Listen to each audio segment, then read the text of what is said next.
Welcome to the Mint Report. In the next few minutes, we'll give you a glimpse of all the important business news of the day. Here are the top stories. Runaway costs at Delhi Airport, a Mint exclusive. Power trader PTC is losing some of its promoters. And India's stance on climate change coming under scrutiny. A bad agreement could make Delhi Airport more expensive for travelers. Mint filed queries under the Right to Information Act and has learned that the government did not fix a cost for the airport modernization contract it signed with a private consortium.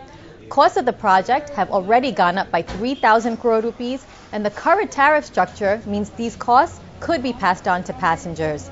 The government handed over development of the Delhi airport in 2006 to a consortium led by GMR Infrastructure. Power trading company PTC India is losing some of its promoters. 4 government-run firms are planning to withdraw their total stake of 16.32% in the company. NTPC, NHPC, Power Grid Corporation, and Power Finance Corporation are concerned that PTC no longer just trades power, but is now competing with them with ventures into mining, finance, and power generation. Our correspondent Utpal Bhaskar has more. PTC is one of the majority promoters of one of India's largest power trading exchange, India Energy Exchange. On the other hand, of the 4 promoters, 3 of them, that's NTPC, NHPC and Power Finance Corporation, also hold significant stakes in the rival 2 exchanges in the country. So now these companies need to take the government's approval if they want to go ahead and divest the stake. That approval has to be sought by the Power Ministry, and only then they can divest the stake in PTC. Okay, thanks for the update, Utpal. And another state-run firm is in the news. The government wants to speed up the process by which Coal India Limited acquires mines overseas. It's setting up an empowered committee of secretaries that can take decisions on behalf of the cabinet. This means Coal India's overseas arm will not need time-consuming cabinet approval while it seeks to acquire mining rights in Australia, Bangladesh, and Africa. Dabur is also looking to expand its presence overseas. It's trying to expand into Africa and the US and is also considering acquisitions in other countries. Our correspondent Vijaya Rathore has more.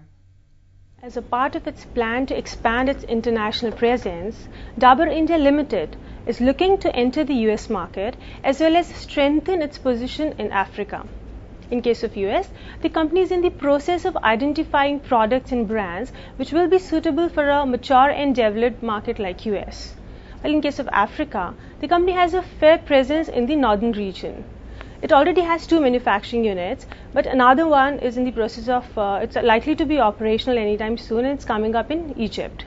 While besides expanding its distribution and increasing manufacturing, the company is also looking at making acquisitions in Africa, for which it is scouting for potential partners. And markets were up on Tuesday after the previous day's losses. The Sensex rose 65 points to close at 15,075, while the Nifty went up 34 points, ending trade at 4,471.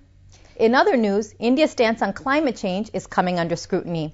After signing a deal at the Major Economies Forum in Italy last month, it's about to enter more climate talks at the G20 meeting in the US next month. But not everyone is happy.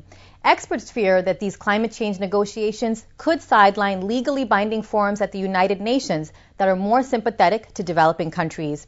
They say the ongoing talks are a reversal of the country's opposition to emission targets and could hurt India's economic growth. At the Major Economies Forum, India agreed to act to limit global temperature increase to 2 degrees Celsius over pre-industrial levels. And that's all we have for you. Thanks for watching.